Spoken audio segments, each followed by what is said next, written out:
Hello student, welcome back to my channel Akash lecture. Student, जितने बच्चे class 12th में हैं और हिंदी का पेपर देने जाने वाले हो तो इस वीडियो को जरूर से जरूर देख के जाना। मेरे प्यारे बच्चों, आज मैं आप लोगों को महत्वपूर्ण गद्यांश और महत्वपूर्ण पद्यांश बताने वाला हूं, और वो बताने वाला हूं जो कि फिक्स है कि आपके एग्जाम में वो गद्यांश और पद्यांश पूछे जाएंगे।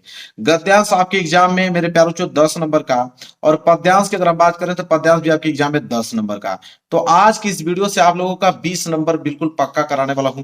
तो वीडियो को लाइक कर देना, चैनल पर नए हो तो चैनल को जरूर सब्सक्राइब कर लेना। देखिए मेरे प्यारे बच्चों, प्रश्न है कि दिए गए गद्यांश पर आधारित निम्नलिखित प्रश्नों का उत्तर दीजिए। और ये प्रश्न कितने नंबर का है? 10 नंबर का। और ये जो गद्यांश है मेरे प्यारे बच्चों, अगर हम बात करें तो 2019 में, 20 में और 21 में यह गद्यांश पूछा गया था मेरे प्यारे बच्चों। ठीक है, और 22 में भी पूछा गया था।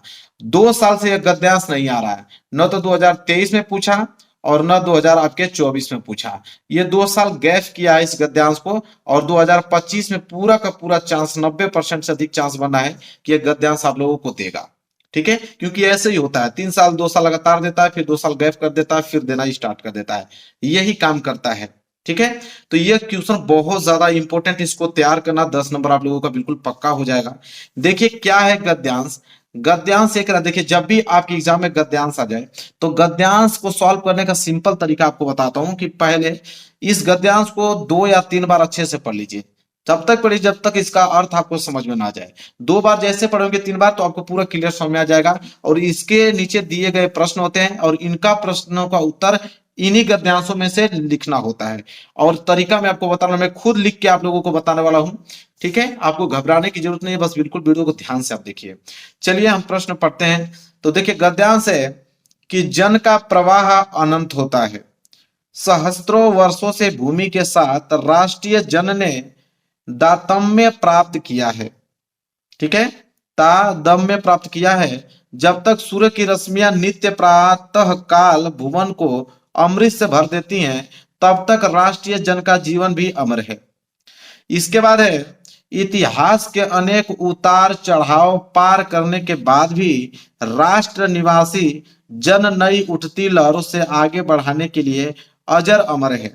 जन का संततवाही जीवन नदी के प्रवाह की तरह है, जिसमें कर्म और श्रम के द्वारा उत्थान के अनेक घाटों का निर्माण करना होता है।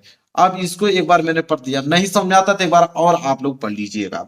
ठीक है, अब इसके नीचे दिए गए प्रश्नों का उत्तर देते हैं। मेरे प्यारे बच्चों, देखिए इसमें क्या होता है कि ये किस चैप्टर से गद्यांश लिया गया है और इसके लेखक कौन है। अगर आपको नहीं मालूम है तो 2 नंबर आपको कटेगा, लेकिन 8 नंबर आप लोगों का शेष बच जाएगा।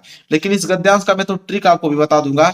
आप ट्रिक की मदद से ही आप याद कर लोगे कि किस चैप्टर से लिया गया है यह गद्यांश और कौन इनके लेखक हैं, ट्रिक भी बता दूंगा। तो चलिए पहला प्रश्न देखते हैं। देखिए पहला प्रश्न क्या है। पहला प्रश्न है कि जन का प्रवाह, देखिए पहला प्रश्न है कि जन का प्रवाह किस तरह होता है। तो जन का प्रवाह किस तरह होता है, आपको कुछ करने की जरूरत नहीं है। जैसे ही आप इस गद्यांश की पहली लाइन पढ़ोगे तो देखो, जन का प्रवाह अनंत होता है। मालूम चल गया ना कि जन का प्रवाह कैसा होता है, अनंत होता है। और प्रश्न पूछा था कि जन का प्रवाह किस तरह होता है, तो आपको कैसे इसका उत्तर लिखना है मैं आपको बताता हूं। एग्जाम में, एग्जाम में सबसे पहले यहां आप लिखोगे उत्तर। क्या लिखोगे? उत्तर। यहाँ पे हेडिंग डालोगे। ठीक है, इसके बाद इसका उत्तर लिखोगे जल का प्रवाह अनंत होता है। ठीक है, फिर इसका उत्तर लिखना चालू करोगे कि जन का प्रवाह, जन का प्रवाह अनंत होता है, अनंत होता है। बहुत सिंपल है मेरे प्यारे बच्चों, गद्यांश और पद्यांश सॉल्व करना। बिल्कुल 10 नंबर आप लोगों का पक्का हो जाएगा इस गद्यांश से। तो जन का प्रवाह अनंत होता है। देखिए इस तरह आप लोगों को उत्तर लिखना है। दूसरा प्रश्न पढ़ेंगे। देखिए दूसरा प्रश्न क्या है कि दिए गए गद्यांश का शीर्षक एवं लेखक का नाम लिखिए। तो शीर्षक का नाम लिखना है और लेखक का नाम लिखना है। मैं आपको बताऊं, आपको कभी भी इस तरह नहीं लिखना है कि प्रस्तुत गद्यांश हमारी साहित्य हिंदी से लिया गया है, इसके लेखक है, ऐसे कुछ नहीं लिखना है। सिंपल मेरे प्यारों, जो 2 नंबर का है, कैसे लिखना है। एक साइड आप देखिए, यहाँ पे डालेंगे उत्तर। क्या डालेंगे मेरे प्यारों? जो उत्तर डालेंगे, और उत्तर डालने के बाद एक साइड आप लिखेंगे शीर्षक। ठीक है, हेडिंग आप बनाएंगे, शीर्षक बनाएंगे, और यहां पे आप लिखोगे लेखक। तो एक साइड आपने शीर्षक लिखा और एक साइड आप क्या लिखेंगे, लेखक लिखेंगे। अब मेरे प्यारे बच्चों देखिए, यहाँ पे आपको मैं ट्रिक बताता हूँ कि किस शीर्षक लिया गया है।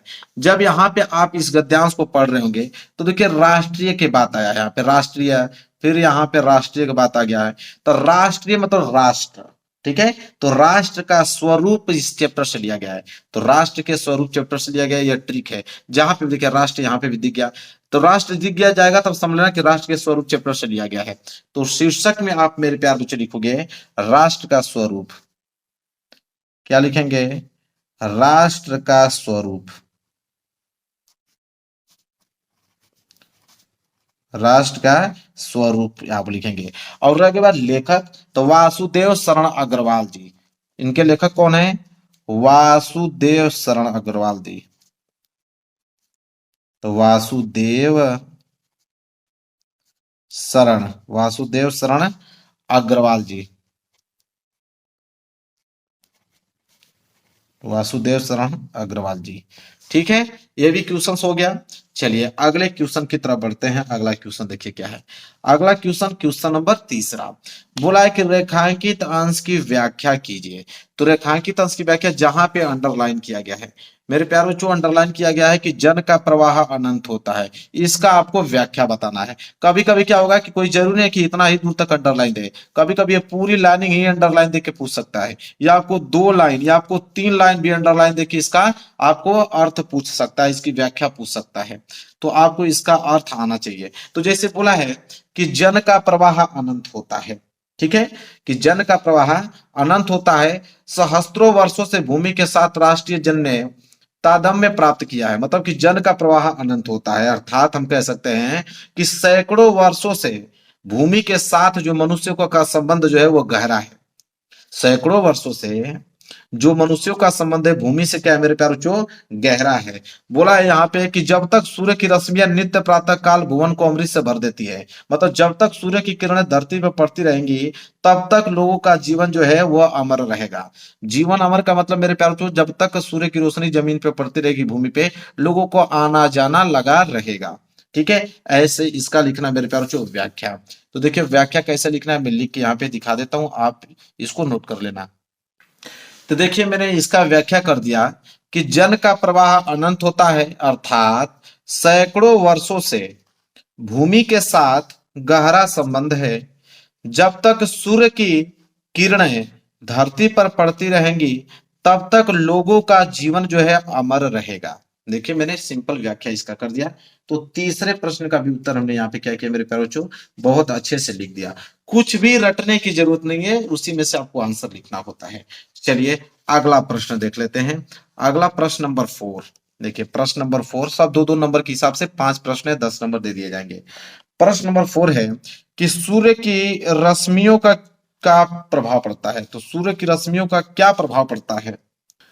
तो देखिए सूर्य की रश्मियों का क्या प्रभाव पड़ता है, इसका भी आंसर इसी में आप लोगों को देखने को मिलेगा। देखिए बोला है यहाँ पे कि जब तक सूर्य की रश्मियां, देखिए बोला है ना, जब तक सूर्य की रश्मियां नित्य प्रातः काल भुवन को अमृत से भर देती हैं तब तक राष्ट्रीय जन का जीवन भी क्या हो जाता है, अमर है।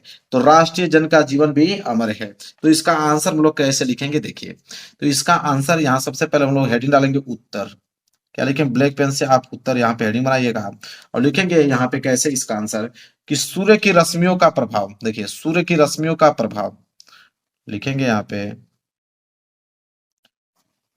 सूर्य की रश्मियों का प्रभाव,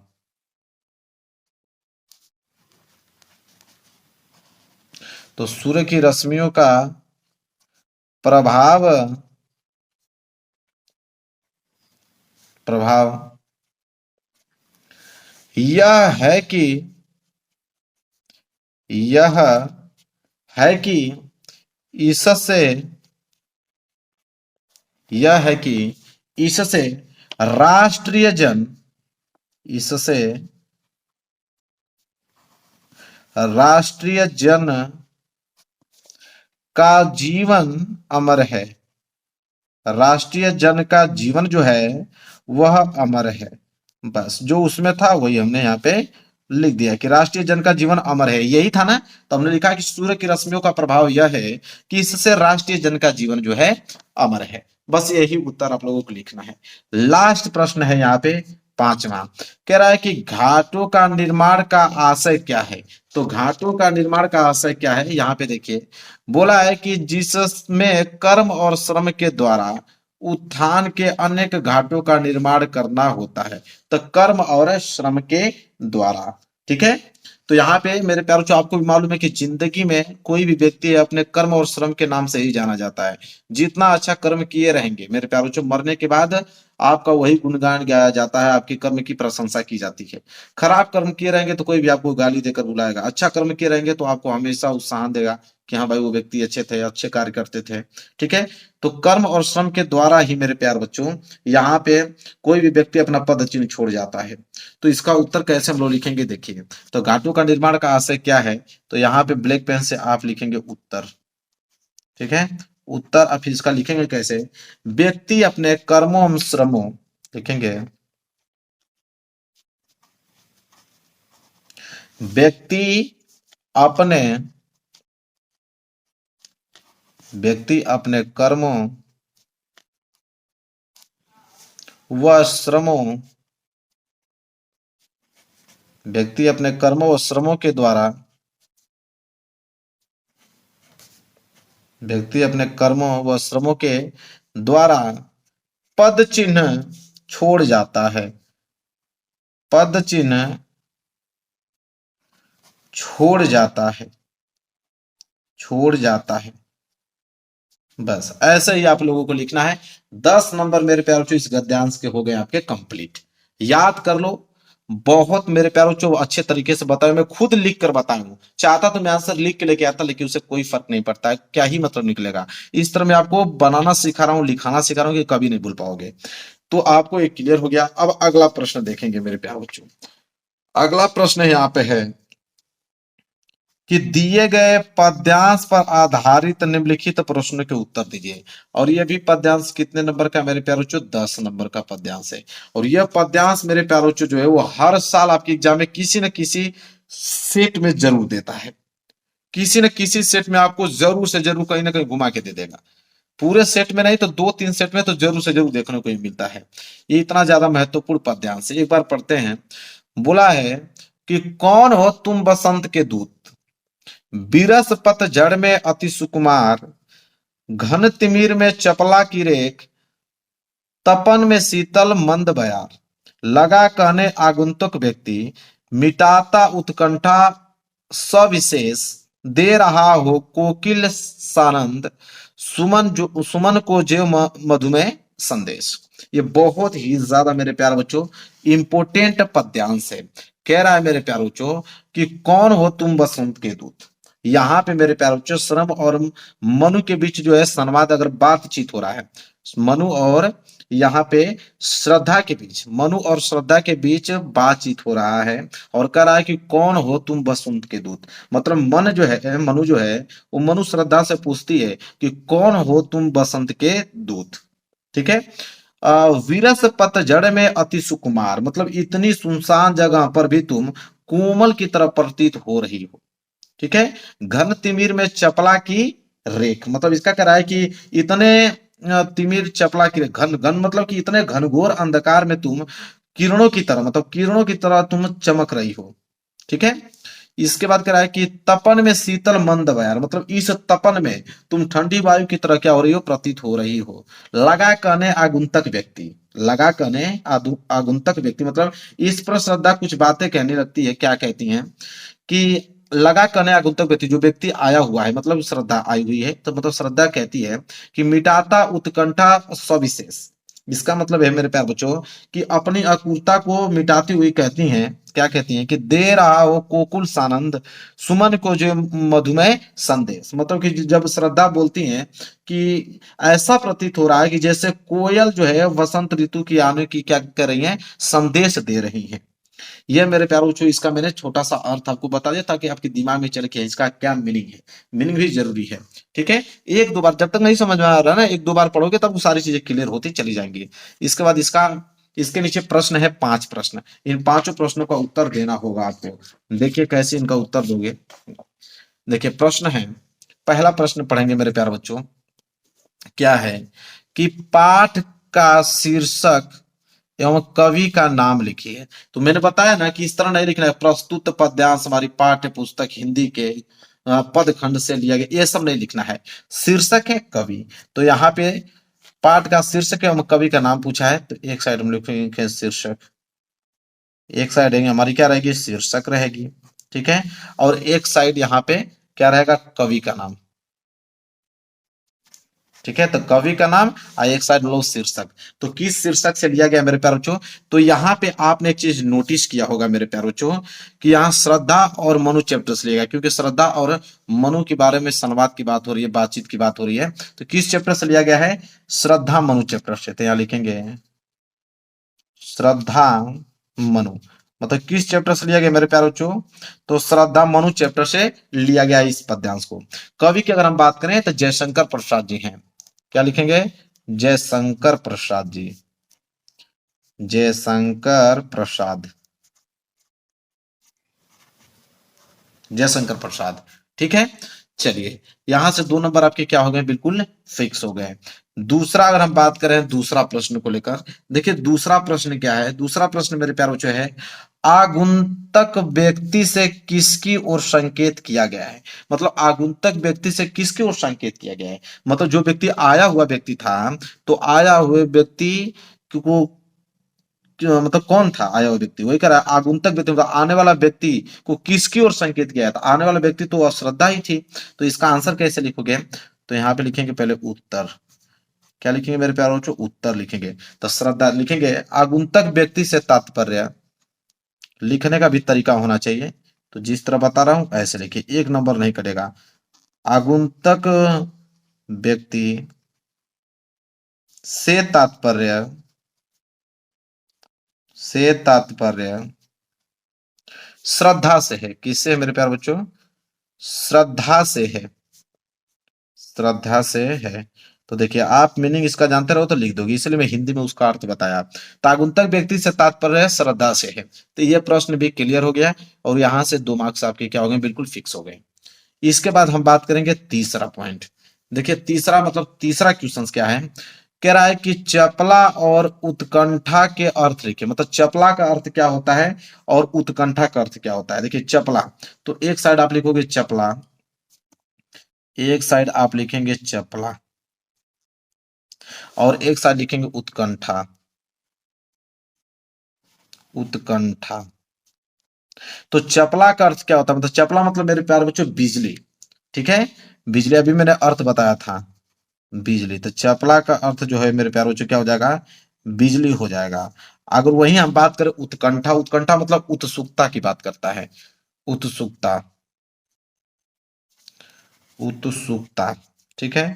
या आप इसको क्या सकते हो, व्याकुलता भी कह सकते हो, व्याकुलता। तो चाहे आप उत्सुकता कहिए चाहे व्याकुलता कहिए, दोनों बात एक ही है।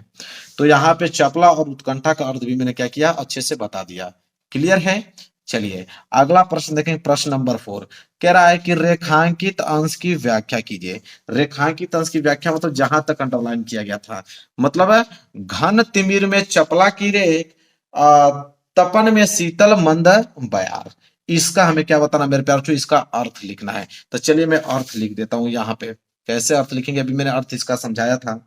यहाँ पे इसका मैंने अर्थ क्या बताया था मेरे प्यार कि यहाँ पर जो मनु कहती हैं कि श्रद्धा से कि तुम कौन हो जो इस बेजान जिंदगी में बिजली की तरह क्या हो रहे प्रतीत हो रहे हो, और इस पीड़ित वेदना के, इस पीड़ित वेदना में मतलब ठंडी वायु की तरह प्रतीत हो रही हो, तुम कौन हो। यही इसका मेरे प्यार अर्थ होगा। तो मैं लिख के यहाँ पे दिखा देता हूं। तो चलिए इसका उत्तर लिख लीजिए कि यहां पर लिखेंगे उत्तर में कि यहां पर मनु कहते हैं श्रद्धा से कि तुम कौन हो जो इस बेजान जिंदगी में बिजली की तरह प्रतीत हो रहे हो, और इसी के लाइन यहाँ पे भर गया है, 2 लाइन और लिख लेना। और इस पीड़ित वेदना में ठंडी वायु की तरह प्रतीत हो रही हो, तुम कौन हो, ठीक है। तो यहाँ पे रेखांकित अंश की व्याख्या भी मैंने बता दिया, और 2 नंबर यहां से भी आपके क्या हो गए मेरे प्यारों, चुप क्लियर हो गए। अब लास्ट प्रश्न है यहाँ पे 5वां प्रश्न, क्या बोला है कि पद्यांश में किस पात्र की उत्कंठा मिटाने की बात कही है ये, ठीक है। तो उत्कंठा मिटाने की बात कही गई है किसके? तो उत्तर लिखेंगे मेरे प्यारों कि यहाँ पे उत्तर में लिखेंगे, कह रहा है कि किस पात्र की उत्कंठा मिटाने की बात कही गई है। मतलब प्रश्न कौन पूछ रहे थे, किसका जवाब देने के लिए वहां पे उत्कंठा मिटाने की बात कहा गया है। तो प्रश्न कौन कर रहा है? तो मनु। तो मनु की उत्कंठा मिटाने की बात कही जा रही है। आंसर तो यही होगा, सिंपल। तो उत्तर में लिखेंगे मनु। क्या लिखेंगे? मनु की उत्कंठा। मनु की उत्कंठा मिटाने, मनु की उत्कंठा मिटाने की बात कही जा रही है, कही जा रही है। यहाँ पे है लिख दीजिएगा। क्लियर है मेरे प्यारे बच्चों? यहाँ से आपके 10 नंबर क्या हो गए? बिल्कुल पक्के हो गए।